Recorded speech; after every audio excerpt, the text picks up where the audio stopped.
கர்த்தருடைய பரிசுத்த நாமத்துக்கு ஸ்தோத்திரம். இந்த வாரம் நம்ம வேத பாட கூட்டத்தில் நம்ம யாக்கோபை குறித்து நம்ம பார்க்க போகிறோம். நம்ம எல்லாருக்கும் ஆல்ரெடி தெரியும், நம்ம நிறைய வாட்டி சர்ச்சில் கேட்டிருப்போம் யாக்கோபு அவர்களை குறித்து. ஆண்டவர் யாக்கோபுக்கு என்னென்னு பேர் மாற்றிருக்காரு? இஸ்ரவேல் அப்படின்னு சொல்லி என்ன பண்ணியிருக்காரு? பேர் மாற்றிருக்காரு. ஏன்னா யாக்கோபு என்பதற்கு என்ன அர்த்தம்? எத்தன், ஏமாற்றுபவன் என்று அர்த்தம். அதே இஸ்ரவேல் அப்படின்னும் போது ஆண்டவருடைய பிரபு, தேவனுடைய பிரபு, காட்ஸ் பிரின்ஸ் அப்படிங்கிறது தான் இஸ்ரேலுக்கு மீனிங். அதே மாதிரி நம்ம எல்லாரும் யாக்கோபை குறித்து நம்ம படிச்சிருப்போம் இல்லை? அவருக்கு ஆபிரகாமுடைய பேரன். அதே மாதிரி பார்த்தீங்கன்னா ஈசாக்கு ரெபேக்காளுடைய பிள்ளை. இவங்க ட்வின்ஸ், ஏசா யாக்கோபு. நம்ம ஆல்ரெடி ஈசாக்கு குறித்து நம்ம பார்த்தோம். அதே மாதிரி பார்த்தீங்கன்னா ஆண்டவர் அந்த ப்ராமிஸை ஆபிரகாமுக்கு கொடுக்கும்போது என்ன சொல்றாரு? உன் சந்ததியை நான் என்ன பண்ணுவேன்? இந்த வானத்து நட்சத்திரத்தை போல, கடற்கரை மணலை போல நான் என்ன பண்ணுவேன்? பெருக பண்ணுவேன் அப்படின்னு சொல்றாரு. அப்போ அந்த இஸ்ரவேலை ஆள்ற அந்த 12 கோத்திரத்தின் தகப்பனா யார் இருக்கா? இந்த யாக்கோபு இருக்காரு. அவருடைய பிள்ளைங்கள் அது மூலமா தான் அந்த 12 கோத்திரங்களை என்ன பண்றாரு? ஆண்டவர் பிரிக்கிறார்.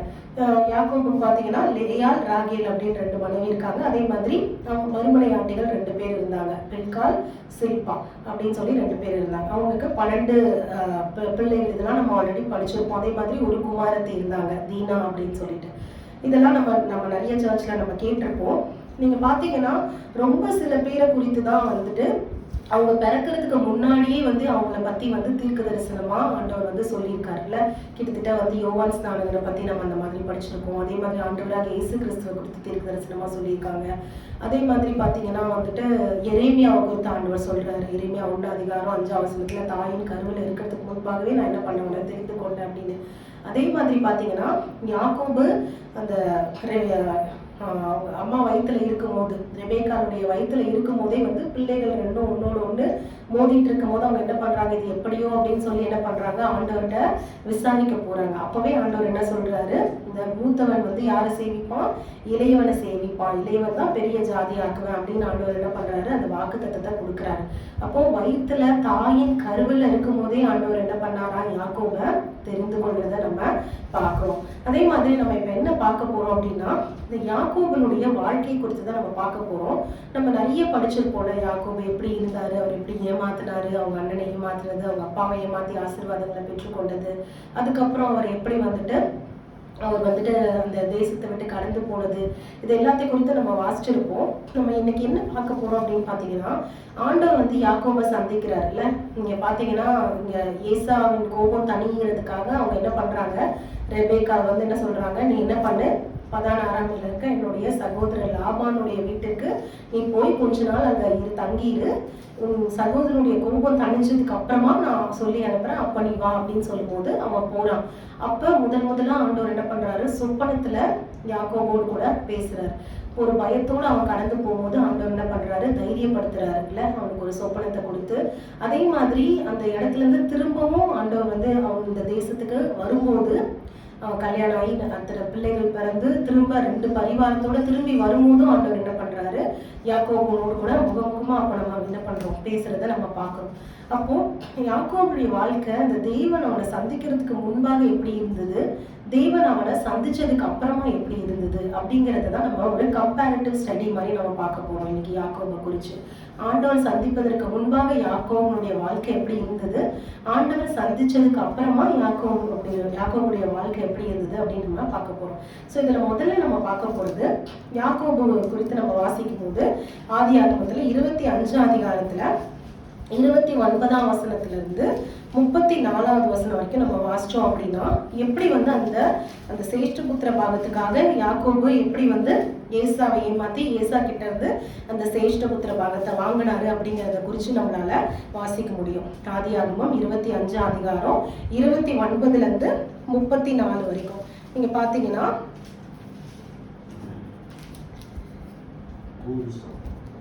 29லேருந்து பார்த்தீங்கன்னா, ஏசா ஒரு நாள் என்ன பண்றாரு? வயல்வெளியிலேருந்து வரும்போது யாக்கோபு என்ன சமைச்சிட்டு இருந்தாராம்?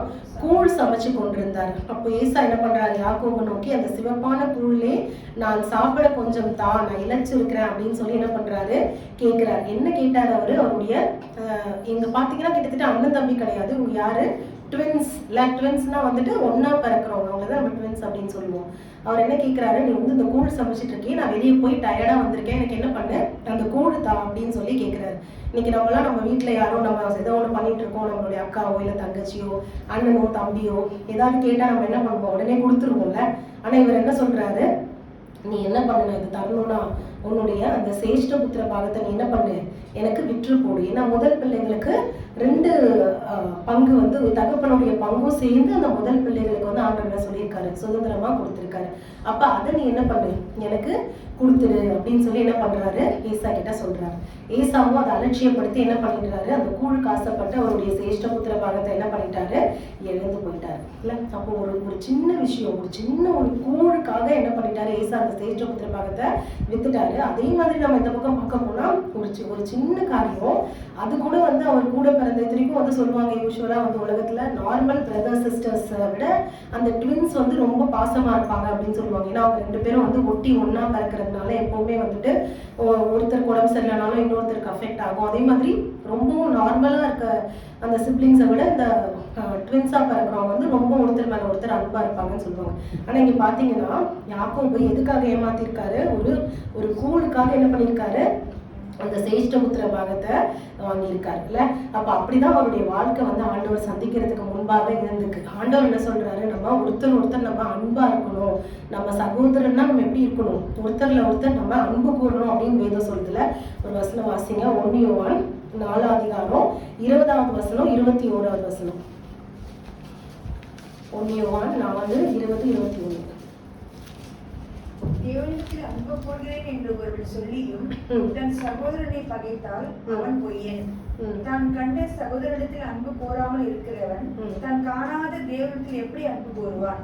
ஸோ நம்ம தேவனிடத்துல அன்பா இருக்கோம்னு சொல்லி நம்ம பார்க்குற சகோதரனை நம்ம பகைச்சோம்னா எப்படி அவங்க வந்து தேவனிடத்துல அன்பா இருக்க முடியும் அப்படின்னு வேதம் சொல்லுதுல. ஏன்னா நம்ம பார்க்குற ஒரு சகோதரன்கிட்டயே நம்மளால அன்பு கூற முடியல, அன்பா இருக்க முடியலன்னா நம்ம பார்க்காத தேவன் கிட்ட நம்ம எப்படி அன்பா இருப்போம் அப்படின்னு சொல்லிட்டு வேதம் சொல்லுது. அது மாத்திரம் இல்லை, எல்லார்கிட்டையுமே நம்ம அந்த சகோதர சிநேகம் வந்து நமக்கு எல்லார்கிட்டையும் இருக்கணும் அப்படின்னு வேதம் சொல்லுது. 1 பேதுருல வாசிங்க, 1 பேதுரு 3 அதிகாரம் 8வது வசனம். மேலும் நீங்கள் எல்லாரும் ஒருமனப்பட்டவர்களும் இரக்கம் உள்ளவர்களும் சகோதர சிநேகம் உள்ளவர்களும் மன உருக்கம் உள்ளவர்களும் இணக்கம் உள்ளவர்களுமாய் இருந்து எப்படி இருக்கணும், நம்ம சகோதர சிநேகம் உள்ளவர்களா நம்ம இருக்கணும் அப்படின்னு சொல்லிட்டு வேதம் சொல்லுது இல்ல. அப்போ நம்ம வந்துட்டு எப்படி இருக்கணும், அன்பா இருக்கணும் அப்படின்னு நம்ம ஆண்டவர் நமக்கு சொல்றாரு. ஸோ ஆண்டவரை சந்திப்பதற்கு முன்பாக யாக்கோபு எப்படி இருந்தாரு, அந்த சகோதரன் மேல ஒரு அன்பு இல்லாம இருந்திருக்காரு இல்ல. ஆனா அதுக்கப்புறம் அவர் அவருடைய மாமனார் வீட்டுக்கு போயிட்டு திரும்பி வரும்போது அவர் ரொம்ப பயப்படுறாரு. அவர் ஏசா வந்து என்னுடைய குடும்பத்தை வந்து அழிச்சிருவாரு, என்னுடைய மனைவி பிள்ளைகளை வந்து அழிச்சிருவாரு அப்படின்னு சொல்லி அவர் பயந்தாலும் அந்த அத்தனை வருஷத்துல ஒரு அன்பு வந்து அவருக்கு வந்திருக்கு இல்ல. ஆண்டவரை சந்திச்சதுக்கு அப்புறம் பாத்தீங்கன்னா அவர் என்ன பண்றாரு, ஏசாவை சந்திக்க போறதுக்கு முன்பாக ஆண்டவர் தான் என்ன ஆசீர்வதிச்சிட்டாரு, ஆனா நான் அப்படியே போவேன் அப்படின்னு போல அவர் என்ன பண்றாரா, அவ்வளோ வெகுமதிகளை எடுத்துட்டு போய் ஏசாவை அவர் மீட் பண்றதை நம்ம பாக்குறோம். அதை குறித்து நம்ம வாசிக்கும் போது ஆதியாகமம் 32 அதிகாரம் 13வது வசனத்துல இருந்து 16வது வசனம் வரைக்கும் அவர் என்னென்னலாம் வெகுமதிகளை எடுத்துட்டு போனார் அப்படின்னு இருக்கும். ஆதியாகமம் 32 13ல இருந்து 16. அன்று ராத்திரி அவன் அங்கே தங்கி தன் கைக்கு உதவினவைகளிலே தன் சகோதரனாகி ஏசாவுக்கு வெகுமானமாக என்ன எடுத்துட்டு போறாரு, 200 வெள்ளாடு, 20 வெள்ளாட்டுக்கடா, 200 செம்மறியாடு, 20 ஆட்டுக்கடா, பால் கொடுக்கிற 30 ஒட்டகங்கள், அவைகளின் குட்டிகள், 40 கடாரிகள், 10 காளைகள், 20 கோழிகை கழுதைகளையும் 10 கழுதை குட்டிகளையும் பிரித்தெடுத்து அதை என்ன பண்றாரு, தனித்தனியா வேலைக்காரங்கள்ட்ட கொடுத்து என்ன பண்றாரு, மந்தையா என்ன பண்றாரு, அப்படியே 200 என்ன பண்றாரு, அனுப்புறாரு இல்ல. கிட்டத்தட்ட அவர் ஒரு கூழ் காய்ச்சிருப்பாரு, அது என்ன கூழ்னு கூட நமக்கு போடல. ஆனா அவர் மேபி அது வந்து ஒரு நான் வெஜிடேரியனா கூட இருக்கலாம் இல்ல, ஒரு மேபி ஒரு ஆடு அடிச்சிருக்கலாம், ஏதாவது ஒன்று செஞ்சிருக்கலாம் சின்னதா. ஆனா அதை கொடுக்காத ஒருத்தர் அது ஆண்டவர் சந்திச்சதுக்கு அப்புறம் என்ன பண்றாராம், அப்படியே வந்துட்டு எவ்வளவு வெகுமதிகளை கொண்டு போறாரு அவருடைய சகோதரருக்கு. 200 வெள்ளாட்டுக்கடா, செம்மறியாடு, அவ்வளோத்தையும் என்ன பண்றாரு, அவ்வளோ பிரசன்ஸ் என்ன பண்றாரு, அனுப்புறாரு. ஏசாவுடைய மனசு வந்து கோவம் என்ன பண்ணணும், தனியணும். ஏன்னா நான் இதெல்லாம் நான் என்ன பண்ணிட்டேன், நான் அந்த கூலியை மாத்தினது மாத்திரம் இல்லை, அதுக்கப்புறம் என்ன பண்ணியிருக்காரு, அவருடைய தகப்பன் ஆசீர்வதிக்கணும் போது என்ன பண்றாரு, அந்த ஆசீர்வாதங்களை ஏசா மாதிரி போய் என்ன பண்றாரு, எல்லா ஆசீர்வாதங்களையும் சுதந்திரத்துக் கொள்றாரு. அதனால அது வந்துட்டு அவர் கோபமா இருப்பாரு. அது தேவனுடைய திட்டம் தான். ஆனாலும் வந்துட்டு அவர் என்ன பண்ணிட்டாரு, அதை ஏமாத்தி எப்படியாவது நான் அதை பெற்றுக்கொள்ளணும் அப்படின்னு ஒரு சுயத்தினால ஒரு முடிவெடுத்து அவர் என்ன பண்ணாரு, அதை எல்லாத்தையும் பெற்றுக்கொள்றத நம்ம வாசிக்கிறோம். அப்போ அந்த ஆண்டவருக்கு சந்திப்பதற்கு முன்பாக அப்படி ஒரு ஏமாற்றுக்காரனா இருந்த ஒரு யாக்கோபா ஆண்டவர் என்ன பண்ணியிருக்காரு, அப்படியே மாற்றி அவர் என்ன பண்ணியிருக்காரு, அவர் சகோதரன் மேல அன்பா இருக்கும்படியாக என்ன பண்ணியிருக்காரு, மாத்திருக்காரு. நீங்க நீதிமொழிகள்ல ஒரு வசனம் வாசிங்க. நீதிமொழிகள் 17 அதிகாரம் 17வது வசனம்.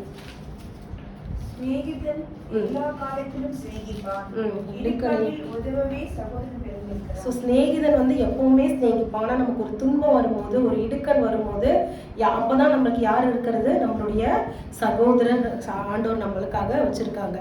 ஸோ இது வந்து நம்ம முதல்ல பார்க்குறோம். ரெண்டாவது பார்த்தீங்கன்னா, அந்த ஏசா அவர் யாக்கோபு என்ன பண்றாரு, அந்த ஏசாக்கு வர வேண்டிய எல்லா ஆசீர்வாதங்களையும் அவர் ஏமாத்தி வாங்கினதுக்கு அப்புறமா அவர் என்ன பண்றாரு, அந்த இடத்த விட்டு அவங்க அம்மா என்ன சொல்றாங்க, நீங்க இந்த வீட்டை விட்டு என்ன பண்ண, நீ வந்துட்டு உன் மாமனுடைய வீட்டுக்கு நீ போ அப்படின்னு சொல்லும் போது அவர் அது எல்லாத்துக்கும் செவி கொடுத்து அந்த ப்ராப்ளம்ஸ் எல்லாம் அவாய்ட் பண்றதுக்காக அவர் என்ன பண்ணிடுறாரு, அந்த இடத்துல இருந்து கிளம்பி போறதை நம்ம பார்க்குறோம். அப்போ ஒரு பிரச்சனை அப்படின்னா நம்ம அதை விட்டு நம்ம எவ்வளவு நாள் நம்ம ஓடிக்கிட்டே இருந்தாலும் கடைசி வரையும் நம்ம என்ன பண்ணிட்டே தான் இருக்கணும், போயிட்டே தான் இருக்கணும். ஏதாவது ஒரு நாள்ல கண்டிப்பா அதை நம்ம என்ன பண்ணி தான் ஆகணும், ஃபேஸ் பண்ணி தான் ஆகணும்ல. நீங்க பாத்தீங்கன்னா யோனாவோட வாழ்க்கை கூட நம்ம எடுக்கும் போது ஆண்டவர் என்ன சொல்றாரு, நீ நினிவேக்கு போன்னு சொல்றாரு. ஆனா யோனா கீழ்ப்படியாம என்ன பண்ணிட்டாரு, தர்சீஷுக்கு போயிட்டாரு. தர்சீஷுக்கு போயிட்டாருன்னு சொல்லி ஆண்டவர் அப்படியே விட்டுட்டாரா, இல்லைல்ல. அப்போ ஆண்டவர் நம்மளுக்கு ஒரு பிளானை வச்சிருக்காரு அப்படின்னா நம்ம எதுல இருந்தும் என்ன பண்ண முடியாது, எஸ்கேப் ஆகி நம்மளால அதை வந்து ஃபேஸ் பண்ணாம அப்படியே கடந்து போக முடியாது. திரும்பவுமாக ஆண்டவர் என்ன பண்றாரு, அதே யோனாவை நினிவேக்கு கொண்டு வர்றாரு. அவர் என்ன நோக்கம் திட்டம் தீர்மானத்தோட அழைத்திருக்கிறாரோ அது எல்லாவற்றையும் ஆண்டவர் கண்டிப்பா நிறைவேற்றுவார்ல. அப்போ அதே மாதிரி தான் யாக்கோபு என்ன பண்றாரு, அந்த பிரச்சனையில இருந்து இப்போதைக்கு அதை தனியட்டும் சொல்லி என்ன பண்ணிட்டாரு, எந்த ஒரு கான்டாக்டுமே இல்லாம போயிட்டாரு. பட் இருந்தாலும் ஆண்டவர் என்ன சொல்றாரு, திரும்பி நான் உன்னுடைய தகப்பனுடைய தேசத்துக்கு நான் உன்னை என்ன பண்ணுவேன், கூட்டிட்டு வருவேன் அப்படின்னும் போது திரும்பி என்ன பண்றாரு, அவர் என்ன பண்றாரு, வந்து ஏசாவை மீட் பண்றதுக்கு வர்றாரு. அப்பதான் இதெல்லாம் நம்ம வாசிக்கிறோம். 33 அதிகாரம் 1-4 வரைக்கும் நம்ம வாசிச்சோம்னா, யாக்கோபு தன் கண்களை ஏறெடுத்து பார்த்து இதோ ஏசாவும் அவனோடு கூட 100 மனிதரும் வருகிறத கண்டு அவர் என்ன பண்றாரு, பிள்ளைகள் எல்லாம் என்ன பண்றாரு, லேயால்ட்டையும் ராகேல்ட்டையும் பணிவிடைக்காரர்கள்ட்டையும் ஒப்படைத்துட்டு என்ன பண்றாரு, இவர் அவருக்கு முன்பாக நடந்து போய் என்ன பண்ணாரு, 7 விசை தரை மட்டும் குனிந்து வணங்கி தன் சகோதரன் கிட்ட சேர்ந்தான். அப்பொழுது ஏசா எதிர்கொண்டு ஓடி வந்து என்ன பண்றாரு, அவனை தழுவி அவன் கழுத்தை கட்டி கொண்டு அவனை முத்தம் செய்தான். இருவரும் அழுதார்கள். அப்போ அந்த ஒரு சகோதர சிநேகம் கண்டிப்பா இருக்குல்ல. அப்ப நம்ம என்னதான் வந்துட்டு அதை நம்ம போனாலும் திரும்ப ஒரு நாள் நம்ம என்ன பண்ணி தான் ஆகணும், இதை ஃபேஸ் பண்ணி தான் ஆகணும், அதை நம்ம மீட் பண்ணி தான் ஆகணும். அது மேபி முன்னாடியே அவங்க என்ன பண்ணியிருக்கலாம், ஒரு ஃபேமிலியா உட்காந்து எதனால வந்துட்டு இந்த மாதிரி ஆண்டவர் ஒரு திட்டம் வச்சிருக்காரு, அதனாலதான் வந்துட்டு இதெல்லாம் நடந்திருக்கும் அப்படின்னு சொல்லி அவங்க என்ன பண்ணிருக்கலாம், பேசி ஏதாவது ஒரு முடிவு எடுத்திருக்கலாம். பட் ஆனா அவங்க என்ன பண்ணிட்டாங்க, எல்லாருமே ஏசாக்கு பயந்து நீ போயிரு அப்படின்னு சொல்லும் போது அவங்க அப்பாவும் அதை வந்து எதுவும் தடுக்கல, நீ போயிரு அப்படின்னு சொல்லி என்ன பண்றாரு, அனுப்புறாரு. மேபி இதெல்லாமே காட்ஸ் பிளான் தான். பட் ஆனா அவங்க அந்த இடத்துல ஒப்புரவாகல. ஆனா திரும்ப ஒரு நாள் வந்து அவங்க என்ன பண்றாங்க, 2 பேரும் அந்த ஒப்புரவாகிறத நம்ம வாசிக்கிறோம். இது வந்து நம்ம 2வது வாசிக்கிறோம். அடுத்து பாத்தீங்கன்னா நம்ம எல்லாருக்கும் தெரியும், ரெபேக்காள் வந்து சொல்றாங்க, நீ என்ன பண்ணு, ஏசா மாதிரியே வந்து நீ என்ன பண்ண, போய் நீ என்ன பண்ண, அவனுடைய அந்த ட்ரெஸ் எல்லாம் எடுத்து போட்டுட்டு வா, அந்த ரோமங்கள்லாம் நான் அவனுக்கு கையில வச்சு தரேன், நீ என்ன பண்ண, போய் ஆசீர்வாதங்களை பெற்றுக்கொள் அப்படின்னு நம்ம சொல்ற அந்த பிளானை குறித்து நம்ம வாசிக்கிறோம். இதுல பாத்தீங்கன்னா 3 முறை பாத்தீங்கன்னா யாக்கோபு வந்து பாத்தீங்கன்னா ஈசாக்கு வந்து ஏமாத்தி இருப்பாரு. ஏன்னா ஈசாக்கு வந்து மறுபடியும் கேட்கிறாரு, என் குமாரனாகிய நீ யாரு, நீ ஏசாதானான்னு சொல்லி என்ன பண்றாரு, 3 வாட்டி கேட்கிறாரு. 3 வாட்டியுமே யாக்கோபு என்ன சொல்லிட்டாரு, ஆமா நான் ஏசாதான் அப்படின்னு சொல்லி என்ன பண்ணிட்டாரு, போய் சொல்லி ஏமாத்தி இருக்காரு. இதை குறித்து நம்ம ஆதியாகமம் 27 அதிகாரத்துல 14வது வசனத்துல இருந்து 27வது வசனம் வரைக்கும் நம்ம இதை வாசிக்க முடியும்.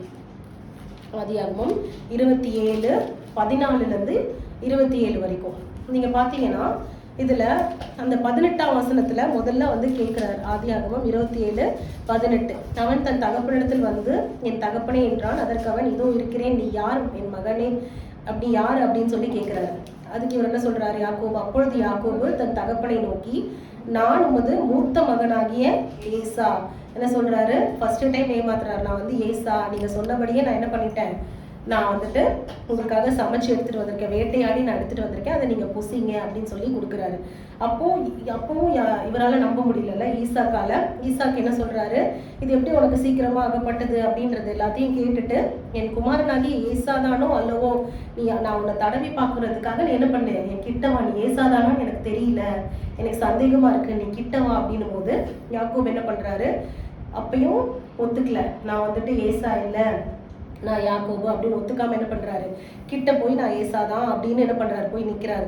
அப்போ இவர் தடவை பார்த்து என்ன சொல்றாரு, சத்தம் வந்து யாக்கோபுடைய சத்தம் மாதிரி இருக்கு, ஆனா கை வந்து அந்த ரோமோலாம் போட்டதுனால ஏசாவுடைய கை மாதிரி இருக்கு அப்படின்னு 2வது முறையும் அவருக்கு சந்தேகம். அப்பயும் வந்து அவரால் என்ன பண்ண முடியல, நம்ப முடியல. கையை வச்சுட்டு அப்பயும் என்ன சொல்றாரு, 24ஆம் வசனத்துல திரும்பியும் கேட்கிறாரு, நீ என் குமாரனாகிய ஏசாதானோ அப்படின்னு என்ன பண்றாரு, திரும்பியும் கேட்கிறாரு.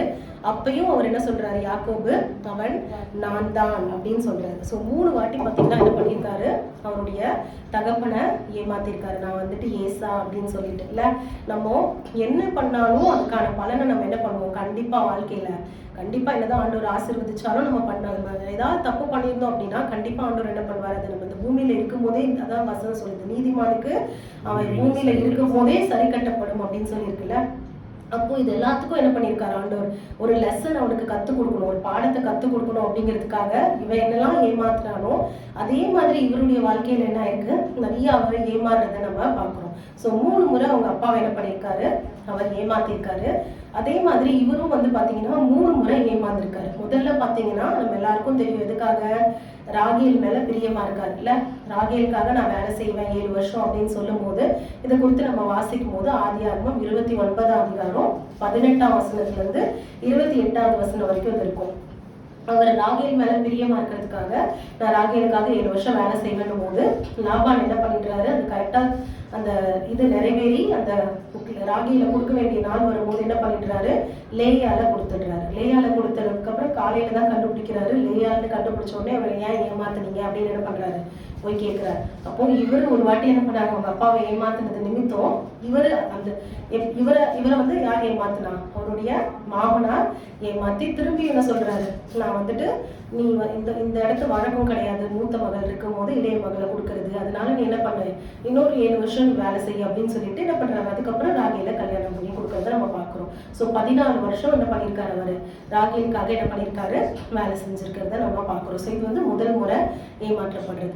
அடுத்து பார்த்தீங்கன்னா அவருடைய அந்த சம்பளத்துல என்ன பண்ணியிருக்காரு, லாபான் நிறைய முறை அவரை வந்து ஏமாத்துறத நம்ம பார்க்குறோம். 10 வாட்டி அவருடைய சம்பளத்தை மாத்திக்கிட்டே இருக்காரு அப்படிங்கிறத நம்ம வாசிக்கிறோம். ஸோ இது பார்த்தீங்கன்னா ஆதியாகமத்துல 31ஆம் அதிகாரம் 7ஆம் வசனத்துல பார்த்தீங்கன்னா அதை அவர் வந்து மென்ஷன் பண்ணியிருப்பாரு. ஆதியாகமம் 31, என்னை உங்கள் தகப்பனோ என்னை வஞ்சித்து என் சம்பளத்தை 10 முறை மாற்றினான். 10 முறை என்ன பண்ணியிருக்காரு, ஏமாத்தி அந்த சம்பளத்தை மாத்துறத நம்ம வாசிக்கிறோம். அதே மாதிரி 40ஆம் வசனம் 41ஆம் வசனத்துல பாத்தீங்கன்னா அவர் சொல்றாரு, நீங்க எந்த அளவுக்கு லாபான் கடுமையா நடத்தியிருக்காரு, பகல்ல வெயில்ல எல்லாத்துலயும் குளிர்ல நான் என்ன பண்ணேன், வந்து உங்களுடைய மந்தையை நான் மேய்த்தேன், நித்திரை என் கண்களுக்கு தூரமா இருந்த, இவ்வளவு நான் பாடுபட்டேன், இந்த 20 வருஷ காலம் நான் என்ன பண்ணேன், இவ்வளவு பாடுபட்டேன், ஆனாலும் அவர் என்ன பண்ணலையா, அவர் வந்துட்டு ஏதாவது பீருண்டு போனாலோ இல்லை ஏதாவது அதுக்கு அந்த மந்தைக்கு ஏதாவது வந்து மந்தையில இருக்க அந்த ஆட்டை வந்து எடுத்துட்டு போனாலும் அது எல்லாத்தையும் யாரோட கணக்குல எழுதிடுவாரா, லாபான்னு யாக்கோபுடைய கணக்குல எழுதிடுவாரா. அப்ப அந்த அளவுக்கு அவர் என்ன பண்ணியிருக்காரு, 20 வருஷ காலம் என்ன பண்ணியிருக்காரு, அவர் ஏமாத்திருக்காருல்ல லாபான் வந்து யாக்கோப. இது 2வது நம்ம பார்க்கறது. 3வது நீங்க பாத்தீங்கன்னா நம்ம எல்லாருக்கும் தெரியும், யாக்கோபு வந்துட்டு ராகேல ரொம்பவும் என்ன பண்ணாரு, ஸ்நேகித்தார்ல. அதே மாதிரி அவர் யாரை வந்து ரொம்ப நேசிச்சார், அந்த 12 பிள்ளைங்கள்ல யோசேப்பை அவரை ரொம்ப அதிகமா அவர் நேசிக்கிறத நம்ம வாசிக்க முடியும் அந்த 37ஆம் அதிகாரத்துல. அப்போ யோசேப்பை அவர் ரொம்ப நேசிச்சு என்ன பண்றாரா, மற்ற எல்லா பிள்ளைங்களை காட்டிலும் யோசேப்பை அதிகமா அவர் நேசிச்சு அந்த பலவர்ணம் உள்ள அங்கியெல்லாம் என்ன பண்றாரு, யோசேப்புக்கு மட்டும் ஸ்பெஷலா கொடுக்குறாரு. இது வந்து அவங்களுடைய சகோதரர்களுக்கு யோசேப்பு மேல என்ன வருது, ஒரு பொறாம வருது இல்ல. அதே மாதிரி யோசேப்பினுடைய சொப்பனத்தை நிமித்தம் யோசேப்பு 2 முறை அந்த சொப்பனங்களை காண்கிறார்ல, அரிக்கட்டுகள் வணங்குகிறத ஒரு வாட்டி காண்கிறார். அதே மாதிரி சூரியன் சந்திரன் நட்சத்திரங்கள் எல்லாம் வணங்குறத என்ன பண்றாரு பாக்குறாரு. அப்ப 2 முறையும் இதை சொன்னது நிமித்தம் அவங்க சகோதரர் என்ன பண்ணாங்கன்னா ரொம்ப அதிகமா அவரை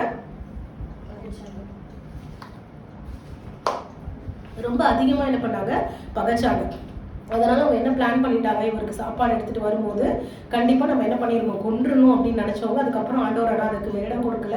அதுக்கப்புறம் அவங்க என்ன பண்றாங்க, இஸ்மவேலர்கள்ட்ட என்ன பண்ணிட்டாங்க, யோசேப்பை வித்துட்டாங்க. அப்போ வித்துட்டு அப்பா கேட்பாரு, அடுத்து யோசேப்பு அவருடைய நேசகுமாரன் வேற, கண்டிப்பா கேட்பாரு. அப்ப என்ன பண்றாங்க, திரும்ப அப்பாட்ட ஒரு மிருகம் அடிச்சு போட்டுருச்சுன்னு சொல்லி என்ன பண்றாங்க, அந்த அந்த கூட்டை என்ன பண்றாங்க, அந்த பலவர்ண அங்கேய ரத்தத்துல துவைத்து அதை எடுத்துட்டு போய் என்ன பண்றாங்க, அவங்க அப்பாட்ட காட்டி என்ன பண்றாங்க, அவரை மறுபடியுமா ஏமாத்துறதை நம்ம பாக்குறோம். ஸோ 3 வாட்டி அவர் அவங்க அப்பாட்ட ஏமாத்துறதுக்கு அவர் என்ன பண்ணிட்டாரு, அவரை லாபான் என்ன பண்ணியிருக்காரு, ராகேலுக்காக ஏமாத்திருக்காரு. வேலையில என்ன பண்ணியிருக்காரு, மாத்தி மாத்தி சம்பளத்தை கொடுத்து ஏமாத்திருக்கிறத பாக்குறோம். அதே மாதிரி யோசேப்பு இறந்துட்டான்னு சொல்லி என்ன பண்றாங்க, அவங்க பிள்ளைங்க அவரை அதே மாதிரி ஏமாத்துறத நம்ம வாசிக்கிறோம். இப்ப ஆண்டவர் என்ன சொல்றாரு, நம்ம எப்பவுமே எப்படி இருக்கணும், உண்மையா இருக்கணும். ஏன்னா ஆண்டவர் யாரு, சத்தியம், சத்திய தெய்வம்ல. அவர் என்ன சொல்றாரு, சத்தியத்தை அறிவீர்கள், சத்தியம் உங்களை விடுதலையாக்கும். ஆண்டவர் எப்பவுமே நானே வழியும் சத்தியமும் ஜீவனுமா இருக்கிறேன் அப்படின்னு சொல்றாரு. ஆண்டவர் அந்த மனுஷனா வாழ்ந்த காலத்துல எந்த ஒரு சூழ்நிலையிலையும் எந்த நேரத்திலுமே அவர் என்ன பண்ணல, எதுக்குமே பொய்யே சொல்லல. அவர் ஒரு சூழ்நிலையில கூட அவர் என்ன பண்ணல, அவர் வாயிலிருந்து பொய் வரல, ஏமாத்துறது வரல. இப்ப நம்மளும் அதே மாதிரிதான் இருக்கணும்னு சொல்லி ஆண்டவர் என்ன பண்றாரு, விரும்புறாரு. வசனத்தை வாசிங்க. கொலோசியர் 3 அதிகாரம் 9ஆம் வசனம் 10ஆம் வசனம்.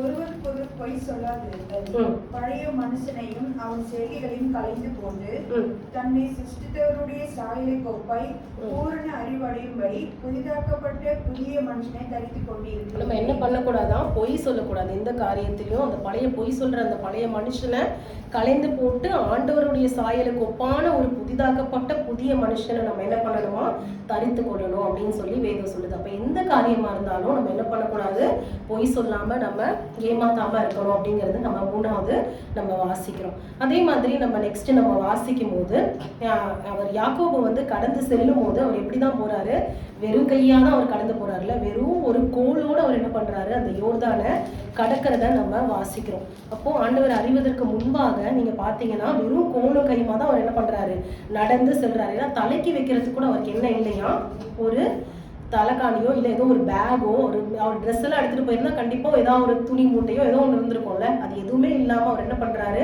அங்க இருக்கிற ஒரு கல்லை எடுத்து என்ன பண்றாரு, தலைக்கு வச்சு என்ன பண்றாரு, அதுலதான் படுத்து தூங்குறத நம்ம வாசிக்கிறோம். இது குறித்து நம்ம யோசிச்சு பார்த்தோம் அப்படின்னா, நீங்க பாத்தீங்கன்னா ஏசா எப்பவுமே வனசஞ்சாரியுமா வேட்டையில வல்லவருமா இருக்கிறாரு.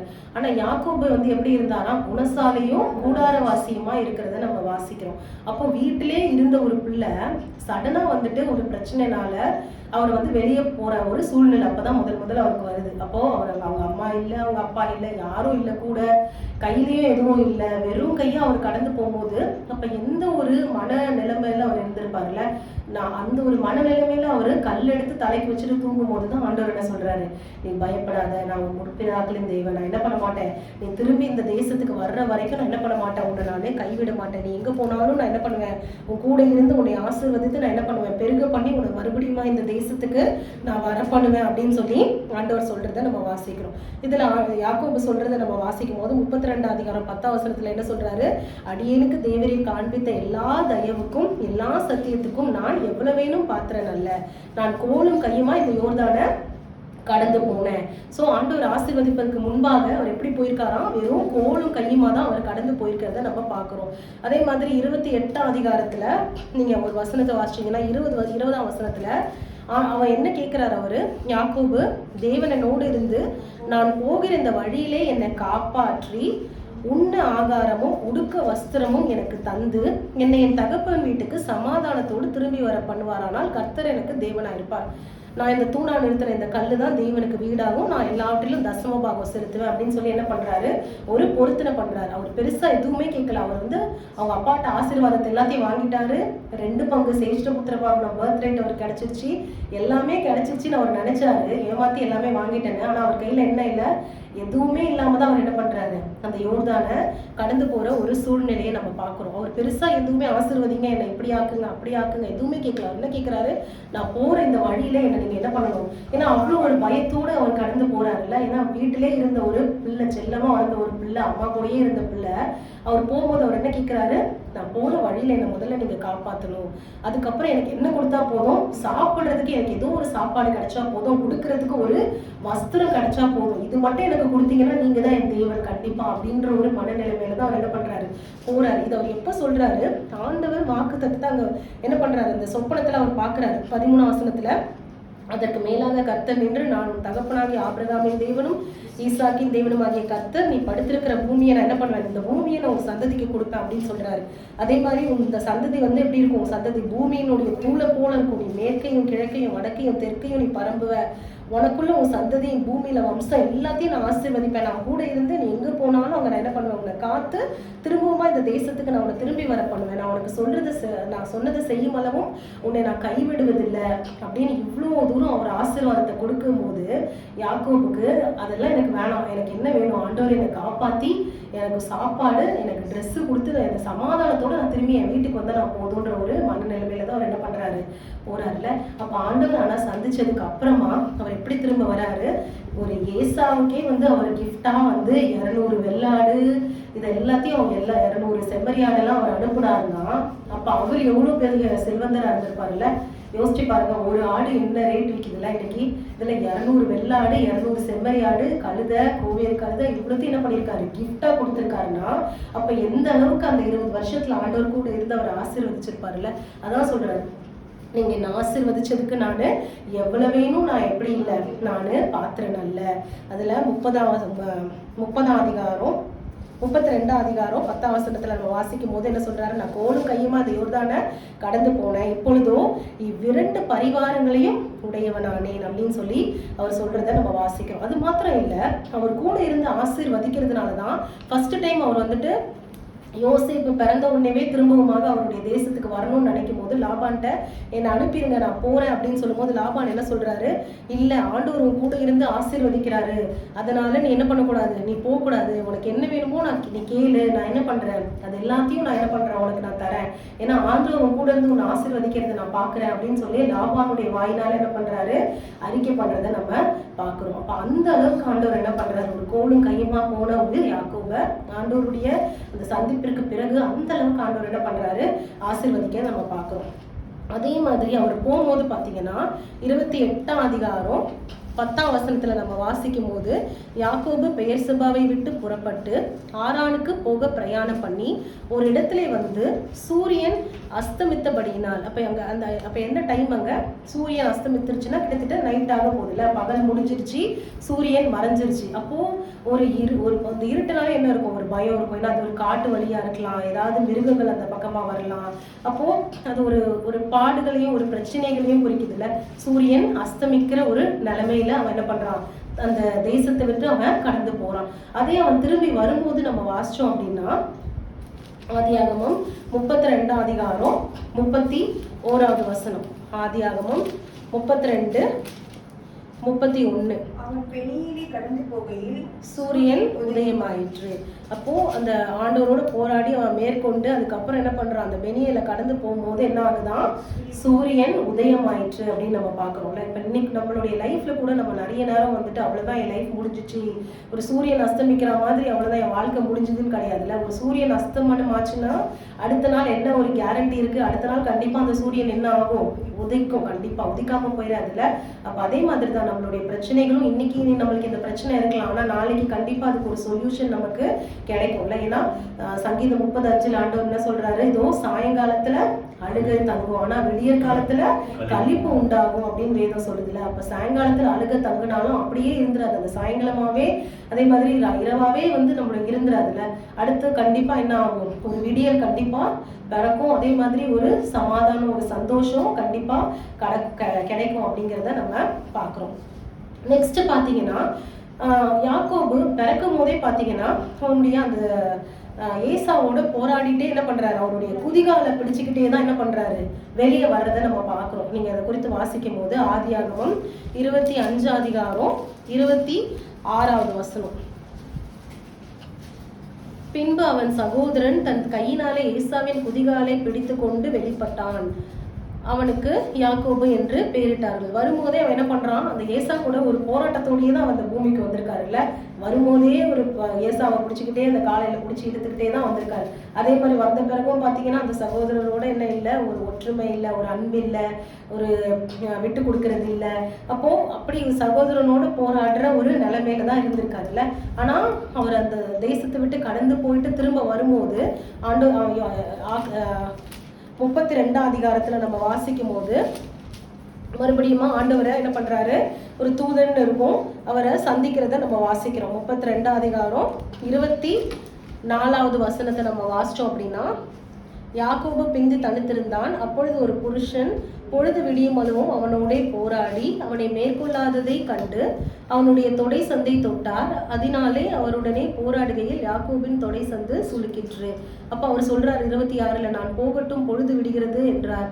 அதற்கு அவன், நீர் என்னை ஆசீர்வதித்தாலுடைய நான் என்ன பண்ண மாட்டேன், உங்களை போக விட மாட்டேன் அப்படின்னு கேட்கும்போது தான் அங்க வந்துட்டு உன் பேர் என்னன்னு கேட்கும்போது யாக்கோபுன்னு சொல்றாரு. அப்ப அவர் என்ன சொல்றாரு, இனிமே உன் பேர் யாக்கோபு கிடையாது, உன் பேர் என்னது இனிமே இஸ்ரவேல், தேவனோடும் மனிதனோடும் போராடி மேற்கொண்டாயே அப்படின்னு சொல்லி அங்க சொல்றத நம்ம வாசிக்கிறோம். ஸோ இங்க வந்து மனுஷனோட போராடுற போராட்டத்தெல்லாம் அவர் என்ன பண்ணிட்டாரு, முடிச்சிட்டாரு இல்ல. அவருக்கு எவ்வளோ ஏசாவோட போராட்டம், அடுத்து போய் லாபானோட போராட்டம். ஸோ இந்த மாதிரி அவர் என்ன பண்ணிட்டே இருக்காரு, மாத்தி மாத்தி மனுஷங்களோட போராடி போராடி ஒரு பாயிண்ட்ல போதும், இதுக்கப்புறம் மனுஷனோட நம்ம போராடக்கூடாது, எல்லாரோடையும் கூடுமானம் மட்டும் நம்ம எப்படிதான் இருக்கணும், சமாதானமா இருக்கணும்னு ஒரு முடிவுக்கு வந்துட்டாரு. இப்போ அவர் என்ன சொல்றாரு, ஆண்டவர்கிட்ட வந்துட்டார், நீங்க என்ன ஆசீர்வதிக்கலன்னா நான் என்ன பண்ண மாட்டேன், உங்களை கண்டிப்பா விட மாட்டேன். இது என்ன ஆசீர்வாதம், பொருளாதாரமான ஆசீர்வாதமா கிடையாது. இது எதுவுமே வந்துட்டு ஒரு வேல்யூ இல்லைங்கிறது அவருக்கு நல்லாவே புரிஞ்சுருக்கோம்ல. ஏன்னா அந்த சேஷ்டபுத்திர பாகத்தை வாங்கினாரு, அந்த ஏசாவினுடைய அந்த சுதந்திரத்துக்கான எல்லா ஆசீர்வாதங்களும் யாக்கோபுக்கு தான் வந்தது. ஆனாலும் அது எதையாவது அவரால் அனுபவிக்க முடிஞ்சுதா, எதுவுமே அவரால் என்ன பண்ண முடியல. யோர்தானை கடந்து போகும்போது எதையாவது அவரால் கொண்டு போக முடிஞ்சுதா, எதுவுமே அவரால் கொண்டு போக முடியல. அப்ப இது அந்த மெட்டீரியலிஸ்டிக் பிளஸ்ஸிங்கை வந்து அவர் என்ன பண்ணல, மீன் பண்ணல. நீங்க என்ன ஆசீர்வதித்தாலோடய நான் போக விட மாட்டேன்னு அவர் அப்ப சொல்லியிருந்தாருன்னா அவர் வந்து இந்த மந்தையா இருக்கலாம், இந்த பொண்ணு பொருள் இதெல்லாம் ஆசீர்வாதமா நினைச்சிருக்காரு நம்ம எடுத்துக்கலாம்ல. ஆனா அவர் எப்ப சொல்றாரு, இத 2 பரிவாரத்தை வாங்கிட்டு மொத்தமா அவ்வளவு செல்வ சீமானா அவர் இருக்கும் போது அவர் என்ன சொல்றாரு, நீங்க என்ன ஆசீர்வதிச்சாலோடய நான் போக விட மாட்டேன்னா என்ன அர்த்தம், அப்ப அது ஆசீர்வாதம் இல்லை. இதுதான் ஆசீர்வாதம், ஆண்டவர் நம்ம கூட இருந்து நம்மளை வழி நடத்துறது, நல்ல ஒரு சமாதானத்தை கொடுக்கறது, அதுதான் ஒரு ஆசீர்வாதம்ங்கிறத அவர் என்ன பண்ணாரு, உணர்ந்து கொண்டாருல்ல. அப்போ ஆண்டவர் கூட இருந்தாதான் அதுக்கு அடுத்து பிள்ளைகளை ஆசீர்வதிப்பார், சந்ததியை ஆசீர்வதிப்பார், சந்ததியை பெருக பண்ணுவார், பிள்ளைங்களுக்குள்ள சமாதானம் இருக்கும். ஏன்னா 12 பிள்ளைங்க இல்ல, வேலைக்காரங்க. ஏற்கனவே பாத்தீங்கன்னா அக்கா தங்கச்சிங்களுக்குள்ளேயே நிறைய பிரச்சனை இல்ல, லேயாளுக்கு ராகேலுக்குமே அவ்வளவு பிரச்சனைகள் இருக்கு. அப்ப இந்த போராட்டத்துக்கு நடுவுல அவருக்கு நல்லா புரியுது, மனிதனோட போராடினதெல்லாம் போதும், எனக்கு இதுக்கப்புறம் நீங்க என்ன கொடுங்க, ஒரு சமாதானத்தை கொடுங்கன்னு சொல்லி ஆண்டவர் என்ன பண்றாரு, யாக்கோபு என்ன பண்றாரு, நீங்க என்ன ஆசீர்வதிச்சாலோடய நான் போவிட மாட்டேன். ஏன்னா அதே மாதிரி யார் கூட சண்டை, ஏசா கூட சண்டை. ஏசா என்ன பண்ணுவான்னு தெரியாது, ஏசா வந்து என்னுடைய குடும்பத்தை அழிச்சிருவாரா அப்படின்ற ஒரு பயம், கலக்கம், இது எல்லாத்துக்கும் மத்தியில தான் அவர் என்ன சொல்றாரு, என்ன ஆசீர்வாதம் நான் என்ன பண்ண மாட்டேன், உங்களை போவிட மாட்டேன்னு சொல்லி அந்த ஆண்டவரோட போராடுகிறத நம்ம வாசிக்கிறோம். ஸோ கடைசியா பாத்தீங்கன்னா நம்ம இது குறித்து வாசிக்கும் போது இவங்க அந்த ஊரை விட்டு வரும்போது ராகேல் என்ன பண்றாங்க, அவங்க அப்பாவுடைய அந்த தெய்வங்களை, அந்த அந்த விக்கிரகங்களை என்ன பண்றாங்க, அவங்க திருடிட்டு வரதை நம்ம வாசிக்கிறோம். 31ஆம் அதிகாரத்துல 19ஆம் வசனம், ஆதியாகமம் 31:19. லாபான் தன் ஆடுகளை வயிற்று கத்திரிக்க போயிருந்தான். அந்த சமயத்திலே ராகேல் தன் தகப்பனுடைய சுரூபங்களை திருடி கொண்டார். அவன் என்ன பண்ணிட்டான், அவங்க அப்பாவுடைய அந்த சொரூபங்களை, அவங்க வழிபட்டு வந்த அந்த சொரூபங்களை என்ன பண்ணிட்டா, திருடி எடுத்துட்டு வந்து ஒளிச்சு வச்சுட்டால. இது வந்து லாபானுக்கு அறிவிக்கப்பட்ட உடனே நம்ம இதெல்லாத்தையும் சுருக்கமா பார்க்கலாம். லாபான் என்ன பண்றாரு, யாக்கோபை தேடி வராரு, நான் கண்டிப்பா பிடிப்பேன் அப்படின்னு சொல்லி வரும்போது, ஆனா ஆண்டவர் என்ன பண்றாரு, நடுவுல லாபானுக்கு ஒரு சொப்பனத்துல வந்து நீ என்ன பண்ணக்கூடாது, யாக்கோபிட்ட நன்மையை தவிர நீ எதுவும் பேசக்கூடாதுன்னு ஆல்ரெடி என்ன பண்ணிட்டாரு, எச்சரிச்சுட்டாரு. அதுக்கப்புறம் லாபான் வந்த பிறகு அவர் என்ன கேட்கிறாரு, நீங்க போனதெல்லாம் ஓகே, ஆனா ஏன் இப்படி திருட்டுத்தனமா நீங்க பிள்ளைங்களை கூட்டிட்டு போகணும் அப்படின்னு சொல்லி கேட்டு அப்புறம் என்ன சொல்றாங்க, என் தெய்வங்களை எது கொண்டு போகணும் அப்படின்னும் போது அவங்க என்ன பண்றாங்க, ஒரு கூடாரமா அவங்க தேடும் போது ராகேல் என்ன பண்றாங்கன்னா ஒரு ஒட்டக சேனத்துக்கு அடியில வந்து அந்த சொரூபங்களை வச்சுட்டு உட்கார்ந்துட்டு என்ன சொல்லிடுறா, ஸ்திரீகளுக்குள்ள வழிபாடு எனக்கு இருக்கு, அதனால நான் என்ன பண்ண மாட்டேன், எந்திரிக்க முடியல அப்படின்னு சொல்லி ஏமாத்தி அந்த சொரூபங்களை எடுத்துட்டு போறதை நம்ம வாசிக்கிறோம் இல்ல. ஆனா அதுக்கப்புறம் பாத்தீங்கன்னா 32 அதிகாரத்துல யாக்கோபு என்ன பண்றாரு, அங்க இருக்க எல்லாரையும் கூப்பிட்டு என்ன சொல்றாரு, 32:2 யாக்கோபு அவர்களை கண்டு 35:2 அப்பொழுது யாக்கோபு தன் வீட்டாரையும் தன்னோடு கூட இருந்த மற்ற அனைவரையும் நோக்கி, உங்களிடத்தில் இருக்கிற அந்நிய தெய்வங்களை என்ன பண்ணுங்க, விலக்கி போடுங்க, உங்களை சுத்தம் பண்ணி கொண்டு உங்கள் வஸ்திரங்களை மாற்றுங்கள், நாம் எழுந்து பெத்தேலுக்கு போவோம் வாருங்கள்னு சொல்லி நான் வந்து அன்னைக்கு வந்து விண்ணப்பம் செஞ்சேன், அந்த இடத்துக்கு நான் ஒரு பலிபீடத்தை என்ன பண்றேன், உண்டாக்குவேன்னு சொல்லி என்ன பண்றாரு, போறார். அப்போ 4வது வசனத்துல, அப்பொழுது அவர்கள் தங்கள் கையில் இருந்த எல்லா அந்நிய தெய்வங்களையும் தங்கள் காதணிகளையும் யாக்கோபினிடத்தில் கொடுத்தார்கள். அப்பொழுது அவைகளை சீகேம் ஊர் அருகே ஒரு கர்வாலி மரத்தின் கீழே புதைத்து போட்டான் அப்படின்னு பாக்குறோம். அப்போ அந்த சந்திப்புக்கு பிறகுதான் யாக்கோபுக்கு ஆண்டவர் மட்டும்தான் உண்மையான தெய்வன், வேற அந்நிய தெய்வர்கள் நம்ம கிட்ட நம்ம இருக்கவே கூடாது, நம்மளுடைய குடும்பத்துல ஒருத்தருமே என்ன பண்ணக்கூடாது, அந்த அந்நிய தெய்வர்களை வழிபடக்கூடாது, இதெல்லாம் தான் இந்த பிரச்சனைகளுக்கு காரணங்கிறத அவர் உணர்ந்து கொண்டு என்ன பண்றாரு, அவங்களுடைய குடும்பத்துக்கிட்ட ஸ்ட்ரிக்டா என்ன பண்றாரு, ஏதாவது வச்சிருந்தீங்க, சொரூபம் வச்சிருந்தீங்கன்னா என்ன பண்ணுங்க, இமீடியட்டா கொடுத்துட்டு உங்களை என்ன பண்ணிக்கோங்க, நீங்க சுத்திகரித்து கொள்ளுங்க அப்படின்னு சொல்லி என்ன பண்றாரு, அவர் சொல்றத நம்ம வாசிக்கிறோம். கிட்டத்தட்ட நம்ம 7 பாயிண்ட் பார்த்தோம், அவங்க எப்படி வந்து ஆண்டவர் சந்திக்கிறதுக்கு முன்னாடி அவர் எப்படி இருந்தாரு, அதுக்கப்புறம் எப்படி மாறி இருக்காரு அப்படின்னு சொல்லிட்டு. ஸோ முதல்ல எப்படி அவர் சகோதரரை ஏமாத்துறதை நம்ம பார்க்குறோம். ஆனால் அதுக்கப்புறம் வந்துட்டு அதே சகோதரர் மேலே அன்பு கூர்ந்து அவர் என்ன பண்ணுறாரு, அவருக்கு நிறைய வெகுமதிகளை அனுப்பி அவர் என்ன பண்ணுறாரு, போய் வெல்கம் பண்ணுறதை நம்ம வாசிக்கிறோம். அதே மாதிரி இந்த பிரச்சனைகள்லேருந்து அவர் புறப்பட்டு போகிறத நம்ம பார்க்குறோம். ஆனால் அதுக்கப்புறம் ஒரு நாள் ஆண்டவர் என்ன பண்ணுறாரு, திரும்பி வர பண்ணும்போது அவர் என்ன பண்ணுறாரு, சந்தோஷமாக வந்து அவருடைய சகோதரரை மீட் பண்ணுறதை நம்ம பார்க்குறோம். அதே மாதிரி 3 முறை அவருடைய அப்பாவை என்ன பண்ணியிருக்காரு, அவர் நான் தான் ஏசான்னு சொல்லி அவர் ஏமாத்திருக்கிறத பார்க்குறோம்.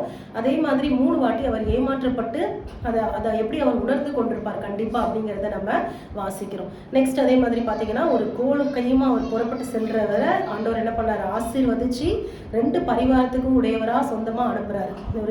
ஒரு சூரியன் வந்து அஸ்தமிக்கிற ஒரு நிலைமையில ஒரு பயத்தோட திகிலோட இருந்த ஒரு மனுஷன், அதுக்கப்புறம் அவருடைய வாழ்க்கையில ஒரு சூரியன் உதயமான மாதிரி ஒரு ஆசீர்வாதங்கள் எல்லாத்தையும் ஆண்டவர் கொடுக்கறத நம்ம பார்க்கிறோம். அதே மாதிரி பிறக்கும் போதே வந்து அவருடைய சகோதரனோட போராடி பிறந்த ஒருத்தர் இந்த மனுஷர் கூட இருக்க எல்லா போராட்டத்தையும் விட்டு நீங்கி ஆண்டவரோட போராடுறாரு, என்ன ஆசீர்வதிங்க அப்படின்னு சொல்லிட்டு. கடைசியா பாத்தீங்கன்னா எப்படி அவருடைய குடும்பத்தில் இருக்க மற்றவர்களையும் அவர் வந்துட்டு எப்படி வந்து ஆண்டவருக்குள்ள கரெக்டா நடத்தினாரு அப்படிங்கிறத பாக்குறோம். அந்நிய தெய்வங்கள் விக்கிரகங்கள் எல்லாத்தையும் நீங்க வந்து பண்ணணும், ஒழிச்சு போடணும் அப்படின்னு சொல்லி அவர் நடத்துறத நம்ம பார்த்தோம். அதே மாதிரி யாக்கோபு பாத்தீங்கன்னா 49 அதிகாரத்துல 1-28 வரை நம்ம வாசிக்கும் போது அந்த ஒவ்வொரு குமாரர்களையும் அந்த 12 கோத்திரத்தின் பிரபுக்களை என்ன பண்றாரு, ஆசீர்வதிக்கிறத நம்ம பாக்குறோம்.